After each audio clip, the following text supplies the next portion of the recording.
Hi everyone, I'm Kiara Dunstan. I work in GBCA's marketing department as the marketing communications assistant, and I'm here with Lynn Algrant. If you could please introduce yourself, Lynn.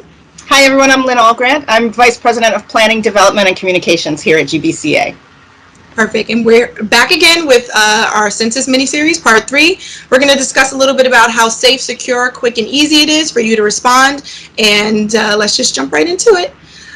So Lynn, can you talk a little bit about how the protection of it all, how by federal law our data and everything we report to the census is protected? Yes, so the way that the census works is information goes in, but statistics come out.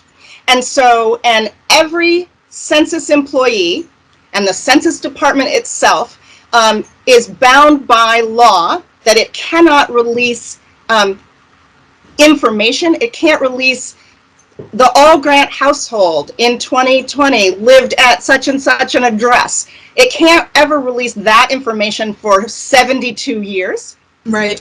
But it can produce the statistics, right? How many African Americans were in the city of Englewood in 2020? How many children under 5?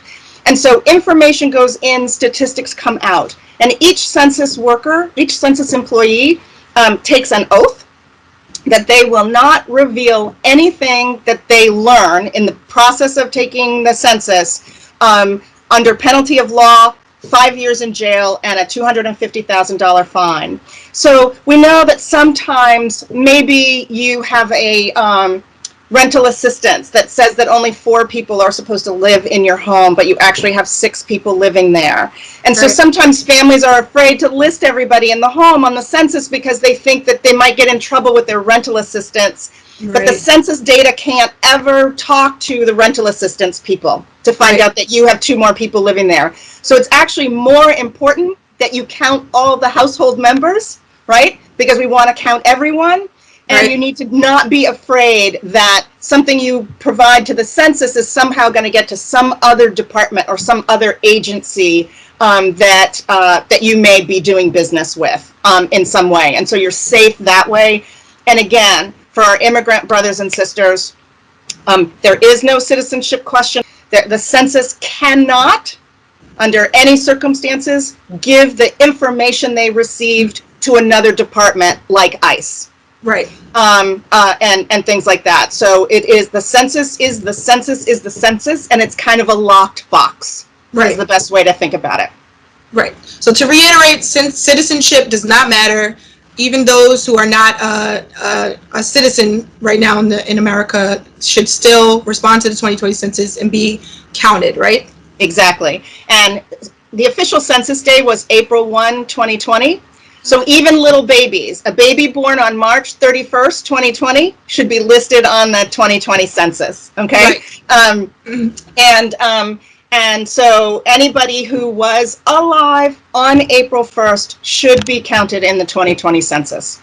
Right, because 10 years from now, that baby will be 10, and the funds from this census will still matter for them at that moment. Right, exactly.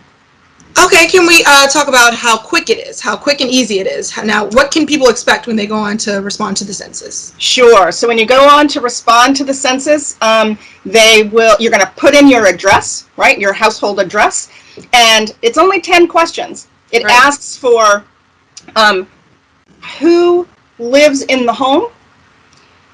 It asks that person's age, date of birth, race, and relationship to person 1. So in my household, if I listed myself first as person number 1, then my husband, when I put him in, I would say spouse, because what is the relationship to person number 1? And for my 2 daughters, I would put in child.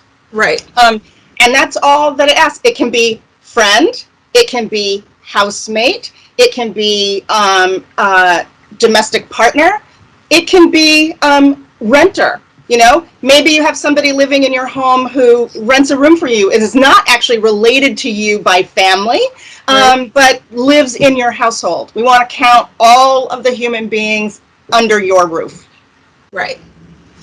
Okay, thank you so much, Lynn, for just talking to us about how safe, secure, quick, and easy it is. It takes 10 minutes, 10 questions, and that's all there is to it. And what makes it even easier this year is that they've given the option to do it online. You can go to www.my2020census.gov to fill that out, and it'll just take 10 minutes, 10 questions, and you're done, and you'll be counted. So thank you again, Lynn, for all that information. Thanks, See you Kiara. guys next week for our Census mini-series part 4. Thanks.